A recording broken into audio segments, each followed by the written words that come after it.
அந்த கலெக்ட் பண்ண தேனை எடுத்து வந்து உள்ள ஸ்டோர் பண்றதுக்கு வைக்குங்க. உள்ள குட்டி சின்ன சின்ன குட்டி வருது இல்லைங்களா, அந்த குட்டிக்கு வந்து என்ன ஆகும் அப்படின்னா சாப்பாடு கொடுக்கறதுக்கு ஒரு பேட்ச்.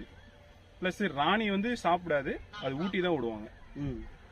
ராணி தனியாவே ஊட்டி தான் விடுவாங்க. ஆமா, ராணிக்கு ஊட்டி தான் விடுவாங்க. இன்னொரு விஷயம் என்ன அப்படின்னா, ராணி வந்து இந்த தேன் இந்த மகரம் இதெல்லாம் சாப்பிடாது.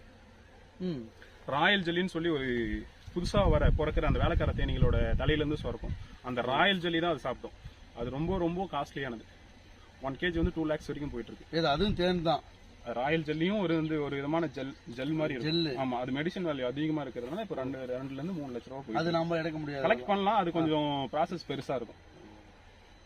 அதுவும் பண்ண போறாங்க. அது இப்போ இல்ல ஃபியூச்சர்ல பண்ணலாம்னு இருக்கு. இப்போ இதுல வந்து பாத்தீங்கன்னா, இதுல நம்ம அடிப்படையை ஃபர்ஸ்ட் கிளீன் பண்ணிட்டோம்.